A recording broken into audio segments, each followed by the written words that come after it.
நாம் முந்தைய பாடத்தில் மேப்ஸ் மெத்தட்ஸ் பற்றி கற்றுக்கொண்டோம்.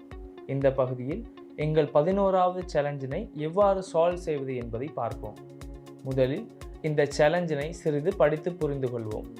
இவை 2 பார்ட்ஸாக பிரிக்கப்பட்டுள்ளதை உங்களால் பார்க்க முடியும். முதலாவது பார்ட் 1 பார்ப்போம். Create a map that stores the marks of 4 students. Each student has marks of 5 subjects. இப்போது நாம் பார்ட் 1 சால்வ் செய்வோம். நீங்கள் டாட் பாடிற்கு சென்று இந்த கோடினை தனியாக எழுதி பார்க்க முடியும். அது மிகவும் பயனுள்ளதாக இருக்கும். ஒரு முறை முயற்சித்து பார்த்த பின்பு இந்த வீடியோவை பாருங்கள். அடுத்து என்ன செய்ய வேண்டும் என்பதை பார்ப்போம். எங்களுக்கு கூறப்பட்டிருப்பது 4 மாணவர்களின் மார்க்ஸினை ஸ்டோர் செய்யும் ஒரு மேப்பினை உருவாக்க வேண்டும் என்பதாகும். ஒவ்வொரு மாணவருக்கும் 5 சப்ஜெக்ட்ஸ்களின் மார்க்ஸ்கள் உள்ளன. இங்கு சிறியதொரு விடயம் இருக்கிறது. ஒரு மேப்பை உருவாக்கி 4 மாணவர்களின் டேட்டாவை ஸ்டோர் செய்ய வேண்டும். மேலும் ஒவ்வொரு மாணவருக்கும் 5 சப்ஜெக்டுகள் இருப்பதால் அந்த டேட்டாவையும் ஸ்டோர் செய்ய வேண்டும். அதாவது ஒவ்வொரு மாணவரின் 5 சப்ஜெக்ட்ஸ்களின் டேட்டாவை ஸ்டோர் செய்து ஒரு மேப்பை உருவாக்க வேண்டும். அதுபோன்று 4 மாணவர்கள் இருக்கின்றனர். முதலில் இந்த மேப்பினை எவ்வாறு தயாரிக்க வேண்டும் என்பதை பார்ப்போம். நான் இப்போது டாட் பேடில் இருக்கின்றேன். இந்த மேப்பின் சிறப்பம்சம் என்னவென்றால் மாணவர்கள் 4 பேர் இருக்கின்றார்கள். அதே சமயம் 5 சப்ஜெக்ட்ஸ் இருக்கின்றன. இந்த 4 மாணவர்களுக்கும் ஒரு சப்ஜெக்ட் மட்டுமே இருந்தால் பிரச்சனை எதுவும் இல்லை. ஏனெனில் அப்போது ஸ்ட்ரிங் நேமிற்கு நான் அந்த வேல்யூவினை இன்டிஜர் வேல்யூவாக அசைன் செய்ய முடியும். ஆனால் இப்போது ஒரு சப்ஜெக்ட் மட்டுமல்ல, பல சப்ஜெக்டுகள் உள்ளன. அதாவது 5 சப்ஜெக்டுகளின் மார்க்ஸ்கள் உள்ளன. எனவே அந்த மார்க்ஸ்களை லிஸ்ட் எனும் வடிவத்தில் சேவ் செய்ய முடியும். நான் ஒரு மேப்பினை உருவாக்குகின்றேன். ஆரம்பத்தில் இந்த டேட்டாவையும் இணைக்கவில்லை. அதற்கு ஸ்டூடெண்ட் மார்க்ஸ் என்ற பெயரை கொடுக்கின்றேன்.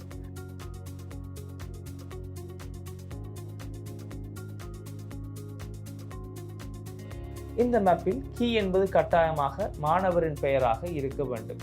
எனவே கீயின் டேட்டா டைப்பினை ஸ்ட்ரிங் என்று கொடுக்கின்றேன். அடுத்து வேல்யூஸ் என்றால் என்ன? வேல்யூஸ் என்பது அந்த மாணவர்களின் 5 சப்ஜெக்டுகளின் மார்க்ஸ்களாகும். அதாவது அந்த 5 சப்ஜெக்டுகளின் விவரங்களை சேவ் செய்ய வேண்டும். அவற்றை லிஸ்ட் வடிவத்தில் சேவ் செய்ய முடியும். மேலும் இந்த லிஸ்டின் டேட்டா டைப்பினை குறிப்பிடுவது நல்லதாகும். ஏனெனில் மார்க்ஸ்கள் இன்டிஜர்ஸ் ஆகையால் அந்த லிஸ்டினை இன்டிஜர் லிஸ்டாக சேவ் செய்ய வேண்டும்.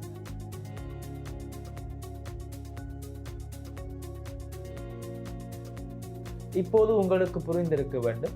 இதில் எந்த சிக்கலும் இல்லை. நான் முதலில் கீயின் டேட்டா டைப்பினை ஸ்ட்ரிங் என்பதாக டிஃபைன் செய்து கொண்டேன்.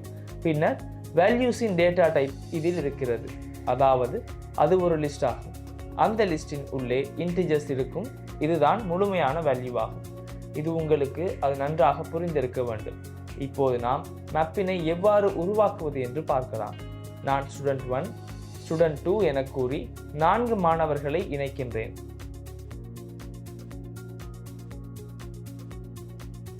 ஸ்டூடெண்ட் 1 கீழ் அவரது மார்க்ஸ்கள் உள்ளன. அந்த மார்க்ஸ்களை நான் ஒரு லிஸ்டாக இணைக்க வேண்டும்.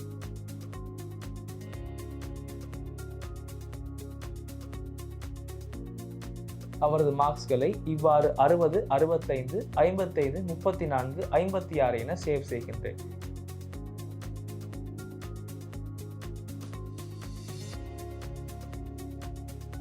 இதை எவ்வாறு செய்கின்றோம் என்று இப்போது உங்களுக்கு புரிந்திருக்க வேண்டும்.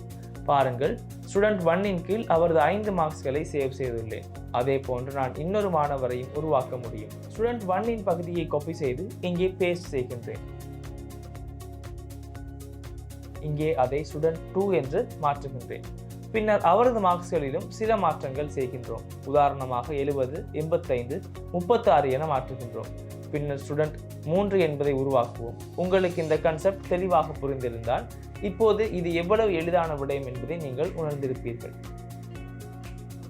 இறுதியாக ஸ்டூடெண்ட் 4 உருவாக்குவோம். இங்கே உள்ள கமாவை நீக்க வேண்டும். ஸ்டூடெண்ட் 4 நான் இந்த மார்க்ஸ்களை சிறிது மாற்றுகின்றேன்.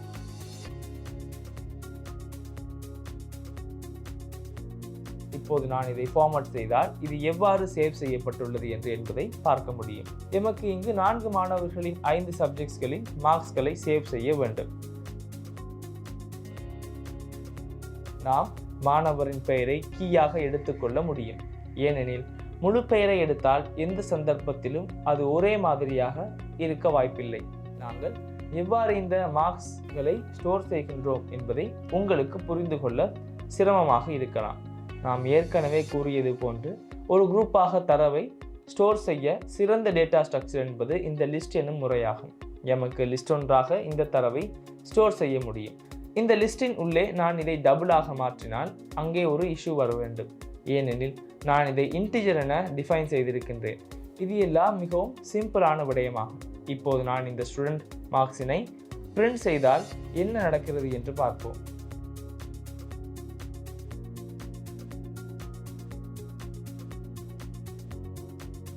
இப்போது எமது ஸ்டூடெண்ட் மார்க்ஸ் எவ்வாறு பிரிண்ட் செய்யப்படும் என்று பார்க்கலாம். இதை அழகாக பிரிண்ட் செய்வது எப்படி என்று நான் உங்களுக்கு சொல்லித் தருகின்றேன்.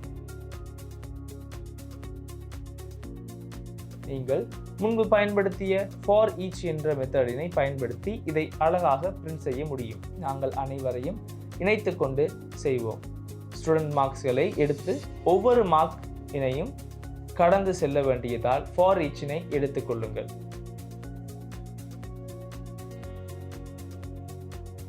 அதாவது ஒவ்வொரு கீ வேல்யூ இனையும் கடந்து செல்ல வேண்டும். பின்னர் இங்கே ஸ்டூடெண்டின் பெயரை கொடுங்கள்.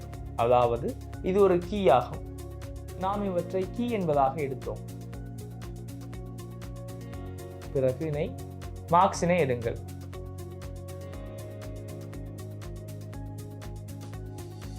பின்னர் நீங்கள் அதை பிரிண்ட் செய்ய வேண்டும்.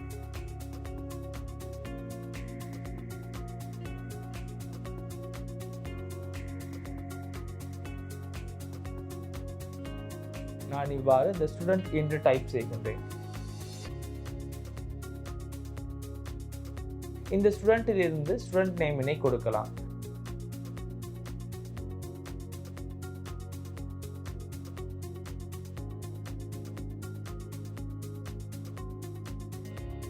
பிறகு has marks என்று கொடுத்து அடுத்ததாக இந்த மார்க்ஸ்களை பிரிண்ட் செய்யலாம். இது மிகவும் சிம்பிளான விடயமாகும்.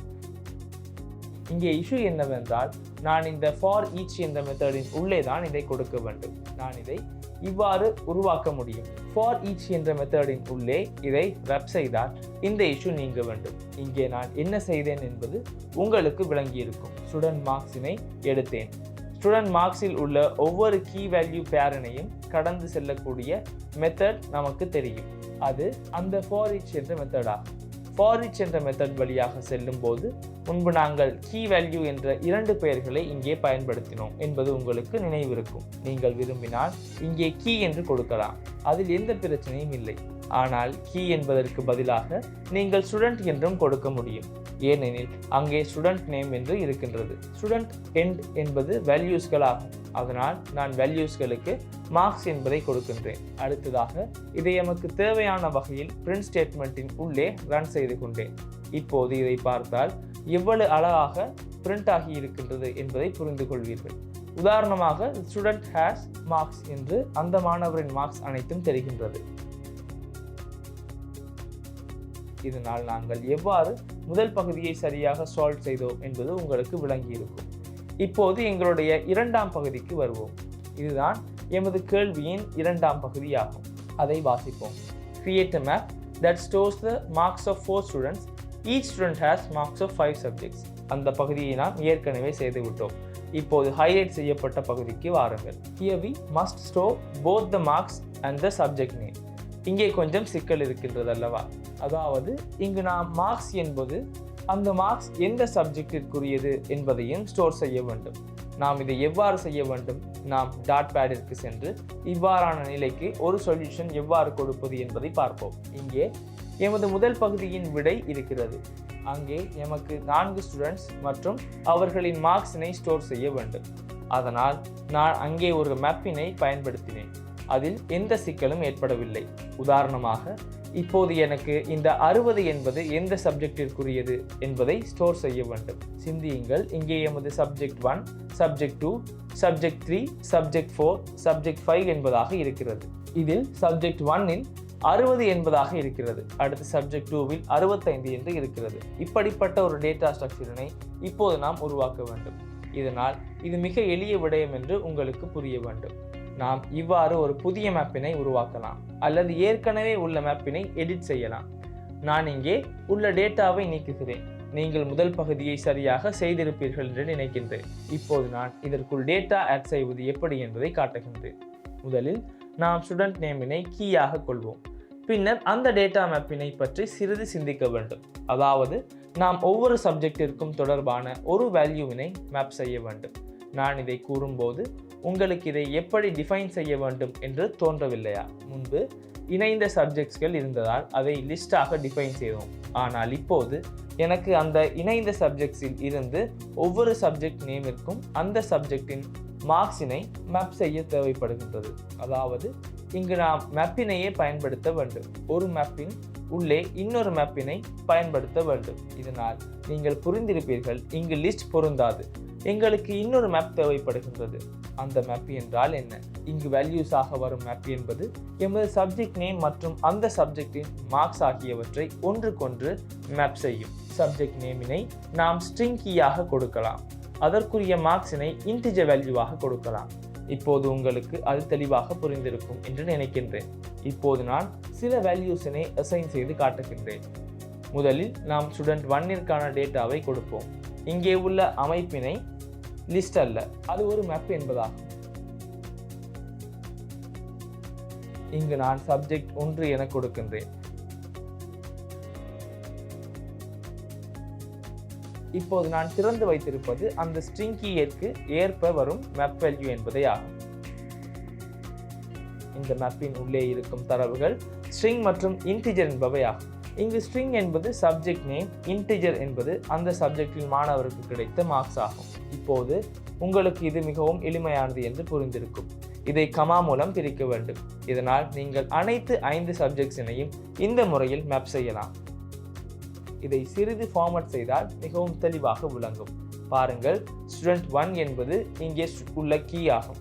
அதற்குரிய மேப்பினை நான் வேல்யூஸாக வழங்குகின்றேன். இப்போது நாங்கள் சப்ஜெக்ட் 1னை உருவாக்கிவிட்டோம். அதனை காப்பி எடுத்து பேஸ்ட் செய்கின்றேன்.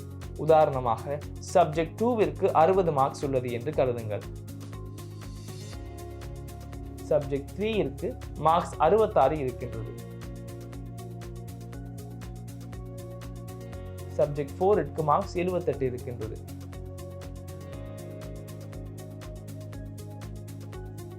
சப்ஜெக்ட் 5ற்கு மார்க்ஸ் 16 இருக்கின்றது.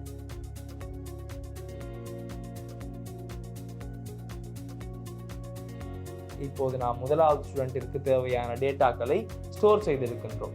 நீங்கள் இதையும் இங்கே கமா ஒன்றை கொடுத்து பிரித்து அடுத்து வரும் சப்ஜெக்டின் டேட்டாவை இணைக்கலாம். நான் இதிலிருந்து காப்பி எடுத்து இங்கே பேஸ்ட் செய்ய போகின்றேன். இங்கே ஸ்டூடெண்ட் 2 என்று மாற்றுவோம். ஏனெனில் இதே கீயினை ஸ்டூடெண்ட்டுக்கு யூஸ் செய்ய முடியாது. பட் இங்கே பாருங்கள், இங்கே இருப்பது இது ஒரு மேப் ஆகும். இந்த மேப்பில் ஒரே கீயினை யூஸ் செய்ய முடியாது என்று விளங்கி இருப்பீர்கள். இங்கே வார்னிங் ஒன்று வருவதை உங்களால் பார்க்க முடியும். இப்போது நான் ஸ்டூடெண்ட் 2வின் சப்ஜெக்டுகளில் உள்ள மார்க்ஸ்களை மாற்றப் போகிறேன். இந்த டேட்டா ஸ்ட்ரக்சரினை சரியாக எவ்வாறு உருவாக்குவது என்ற நாலேஜினை உங்களுக்கு வழங்குவது எனது தேவையாக இருக்கின்றது. இந்த வேல்யூஸ்களை நீங்கள் விரும்பிய வேல்யூஸ்களாக கொடுக்க முடியும். இங்கே நடந்ததை நான் உங்களுக்கு நன்றாக விளக்கி இருக்கின்றேன் என்று நினைக்கின்றேன். இங்கே சிறிய மாற்றங்கள் செய்து நான் 4வது ஸ்டூடெண்டினை உருவாக்க போகின்றேன். இதனை பிரிண்ட் செய்யும் விதத்தை அடுத்து நான் சொல்ல போகின்றேன். இப்போது நான் மேப்பினை உருவாக்கி முடித்து விட்டோம். நான் இதை ஃபார்மட் செய்து காட்டப் போகின்றேன். இதனை நாம் ஜூம் அவுட் செய்து பார்க்கலாம். பாருங்கள், எனக்கு இங்கு ஸ்டூடெண்ட்ஸ் 4 பேரின் சில சப்ஜெக்ட்ஸில் எடுத்த வேல்யூக்களை ஸ்டோர் செய்ய வேண்டி இருந்தது. நான் இதை மேப்பாக உருவாக்கினேன். இது என்னுடைய மேப்பாகும். இந்த மேப்பில் ஸ்ட்ரிங் எனும் கீ இருக்கிறது. இங்கு இருப்பது இதனுடைய கீ ஆகும். இது இதன் கீக்கும் இதில் உள்ள சப்ஜெக்டிற்கு தேவையான வேல்யூஸ்களை மேப் செய்ய வேண்டும். நான் இதையும் மேப்பாக உருவாக்கினேன். இதிலும் கீ வேல்யூ பேர்ஸ் இருக்க வேண்டும். இங்கு கீ இருக்கிறது. இதுவும் ஒரு கீ ஆகும். இதுவும் ஒரு கீ ஆகும். இங்கு வேல்யூஸ்கள் இருக்கிறது. நான் இது மிகவும் எளிதானது என்று நினைக்கின்றேன். இப்போது நான் இதை பிரிண்ட் செய்து காட்டப் போகின்றேன். நாம் இதனை ஃபார் ஈச் என்ற மெத்தடினை பயன்படுத்தி அழகாக பிரிண்ட் செய்யலாம். நாங்கள் இங்கு ஒரு சிறிய ஸ்பேஸினை எடுத்துக்கொள்வோம். நீங்கள் இதனை இது போன்று பிரிண்ட் செய்ய முடியும். நீங்கள் ஸ்டூடெண்ட் மார்க்ஸ்களை பெற்றுக்கொள்ளலாம். ஸ்டூடெண்ட் மார்க்ஸில் ஒவ்வொரு மார்க் வழியாக ஃபார் ஈச்சினை கொடுத்து செல்ல முடியும்.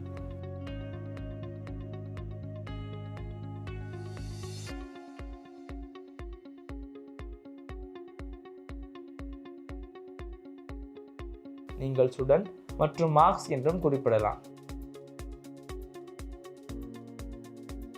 இது நிச்சயமாக உங்களுக்கு சிக்கல்களை ஏற்படுத்தும். நீங்கள் இதை உள்ளே பிரிண்ட் செய்யலாம். இங்கே ஃபார் ஈச் ஆக இருக்க வேண்டும். இப்போது நான் ஒவ்வொரு கீ வேல்யூ பேர் வழியாக செல்கின்றேன். அதாவது நான் இப்போது ஒவ்வொன்றும் வழியாக செல்கின்றேன். இப்போது எனக்கு இதன் உள்ளே உள்ள டேட்டாக்களை பிரிண்ட் செய்ய வேண்டி இருக்கிறது. மேலும் மார்க்ஸ் என்பதன் உள்ளே செல்ல முடியுமாக இருக்க வேண்டும். நீங்கள் புரிந்திருப்பீர்கள் என்று நினைக்கின்றேன். அதனால் இங்கே கொடுக்கப்பட்ட மார்க்ஸினை எடுத்துக்கொள்கின்றேன். நீங்கள் மார்க்ஸினை உள்ளே கொண்டு செல்ல முடியும்.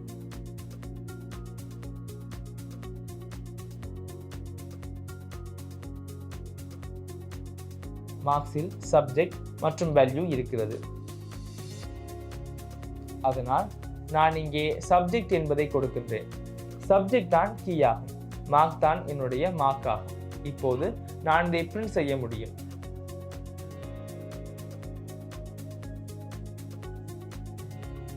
இந்த விதமாக சப்ஜெக்ட் மற்றும் மார்க்கினை இங்கே பிரிண்ட் செய்யலாம்.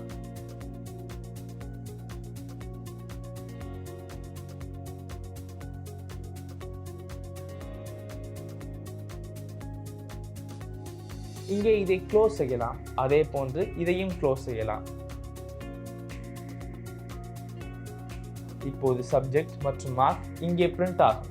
நீங்கள் ஸ்டூடெண்ட் நேமினை மேலே பிரிண்ட் செய்யலாம். ஏனெனில் ஸ்டூடெண்ட் என்பதில் இருந்து ஸ்டூடெண்ட் நேமினை பிரிண்ட் செய்யலாம்.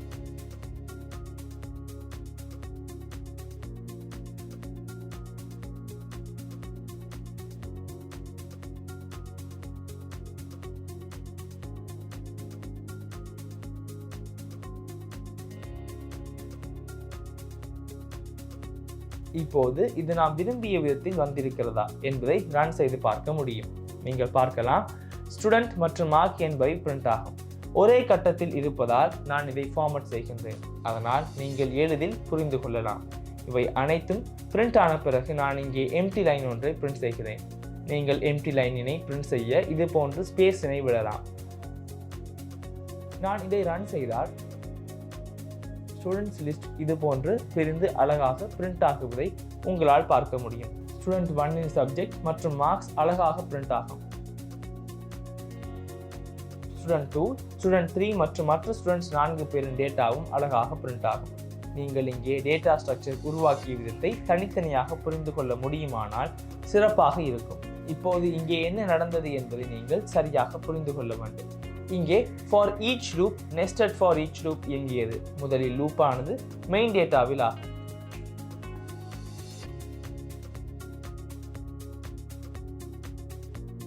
நாம் ஆரம்பித்த இடத்திலிருந்து பார்ப்போம். இந்த டேட்டா பிளாக்கில் முதலில் ஃபார் ஈச் லூப் இயங்குகிறது. அதன் பிறகு ஃபார் ஈச் லூப் இந்த டேட்டா பிளாக்கிற்கு மாறுகிறது.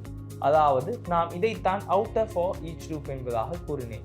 அதில் நாம் ஸ்டூடெண்ட் என்ற கீ மற்றும் மார்க்ஸ் என்ற வேல்யூவினை காணலாம். இந்த மார்க்ஸ் வேல்யூவினை எடுத்த பிறகு சப்ஜெக்ட் மற்றும் அதன் வேல்யூவினை பிரிண்ட் செய்ய மார்க்ஸிலும் ஃபார் ஈச் லூப் இயங்க முடியும்.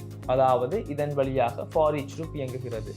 இந்த ஃபார் ஈச் லூப் எவ்வாறு இயங்குகிறது? முதலில் கீ வேல்யூ பேர் மீது லூப் செய்யும். அதன் பிறகு அந்த கீ வேல்யூ பேருக்கு செல்லும். பிறகு வேல்யூவிற்கு செல்லும். இவ்வாறு வேல்யூ உள்ள கீ வேல்யூ பேர்ஸ் எல்லாம் லூப் ஆகும். லூப் ஆகும்போது நீங்கள் சப்ஜெக்ட் மற்றும் மார்க் பிரிண்ட் செய்யலாம். அதாவது இங்கே உள்ள கீ வேல்யூ பேர் ஆகிய அந்த இரண்டையும் எடுத்துக்கொண்டு இவ்வாறு மேனுவலி பிரிண்ட் செய்யலாம்.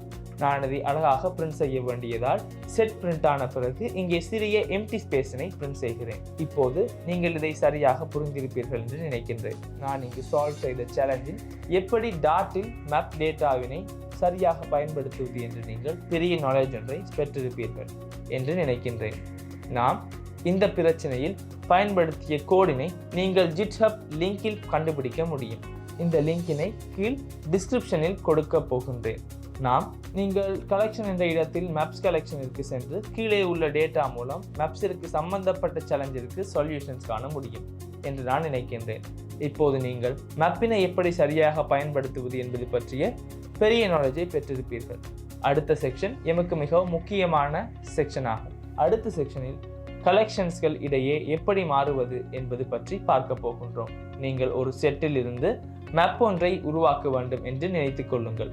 அல்லது உங்கள் லிஸ்டினை செட்டாக கன்வெர்ட் செய்ய வேண்டும் என்றால் அவ்வாறான செயற்பாடுகளை எவ்வாறு செய்வது என்பது தொடர்பாக அடுத்த பகுதியில் பார்க்கலாம்.